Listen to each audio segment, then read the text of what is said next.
പുലർച്ചെ 6 മണി വൈബ് തേടിയുള്ളൊരു യാത്ര. അങ്ങനെ ഒന്നും നോക്കാതെ ഒറ്റ മൈൻഡിൽ ഒരേ അക്കം ഇനി ഊട്ടിയിലേക്ക്. അങ്ങനെ പോണ വഴിക്കില്ലേ അടിപൊളി മഴ. അങ്ങനെ പിന്നെ ഒന്നുകൂടി വൈബായി. പിന്നെ ചിറാപ്പൂഞ്ചിൻ്റെ പാട്ടൊക്കെ കേട്ടു ഒരേ പോക്ക്. അങ്ങനെ പിന്നെ ആകാംക്ഷയുടെ മുൻപ് എത്തിയപ്പോൾ പിന്നെ നബിൻ്റെ അച്ഛനെ കണ്ടപ്പോഴാണ് നമുക്കൊരു സമാധാനമായത്. അടിപൊളി വൈബ് എന്ന് പറഞ്ഞാൽ അടിപൊളി വൈബിനെ ഊട്ടി. ശരിയേതായാലും വന്നതൊക്കെ മുതലായി ഈ ഒരു വൈബ് കിട്ടിയതുകൊണ്ട്. അങ്ങനെ പിന്നെ അതിൻ്റെ അപ്പുറത്തതേപ്പോൾ ചെറിയൊരു കാള, അതിൻ്റെ പേരെന്താ അറിയില്ല. അങ്ങനെ പിന്നെ കുറച്ച് നേരം ആരും മഞ്ഞരെ കണ്ട് ഞാൻ കുറച്ച് പോസ്റ്റൊക്കെ അടിച്ചു കൊടുത്ത് കുറേ വീഡിയോ ഒക്കെ എടുത്ത് ഒരേ തിരിച്ചില്ലേ.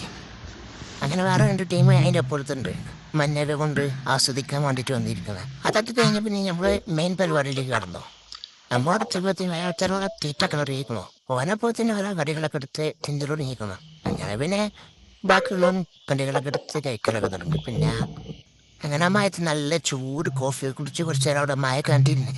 അങ്ങനെ നമ്മൾ പിന്നെ അവിടുന്ന് പോന്നേ അപ്പോൾ ഒരു നല്ല മഞ്ഞ കണ്ടിട്ട് പിന്നെ അത് കഴിഞ്ഞപ്പോൾ നേരെ ചാടാൻ പോയി. അങ്ങനെ പിന്നെ ഓരോരുത്തരും എടുത്തിട്ട് ചാടാൻ തുടങ്ങി. അവിടുന്നും ഇവിടുന്നും ചാടലും മുറിച്ചിലും ഇതൊക്കെ കഴിഞ്ഞാണ് പിന്നെ എൻ്റെ ഒരു തിരിച്ചില്ലേ ഒരു വെറൈറ്റി തിരിച്ചില്ലേ. അതും കഴിഞ്ഞാൽ പിന്നെ നമുക്ക് എന്താ ഒരു ഒപ്പം ചാടാൻ തന്നെ അങ്ങനെ ഒരു ചാട്ടം വേറെ. പിന്നെ നീന്തലുകൊണ്ട് നീന്തലായി. പിന്നെ അങ്ങോട്ടുള്ള നീന്തൽ ഇങ്ങോട്ടുള്ള നീന്തൽ. പിന്നെ കിടന്ന് നീന്തി കാണും കൊന്ന് നീന്തി കാണും. പിന്നെ നമ്മളെല്ലാവരും ടീമെല്ലാവരും കൂടി കണ്ടൊരു വീഡിയോ. അത് കഴിഞ്ഞ് പിന്നെ നേരെ ഹോട്ടലിൽ പോയി. അങ്ങനെ പിന്നെ ചാടം കഴിഞ്ഞാൽ പിന്നെ ബീഫും പൊറാട്ടയും നിർബന്ധമാണല്ലോ. അങ്ങനെ പിന്നെ ഒന്നും നോക്കിയാലേ ചായയും ബീഫും പൊറാട്ടയും അങ്ങനെ എല്ലാം കൂടി അങ്ങനെ കഴിക്കാണ്ടേ അങ്ങനെ കഴിഞ്ഞു. അപ്പോൾ ഓക്കെ ബൈ.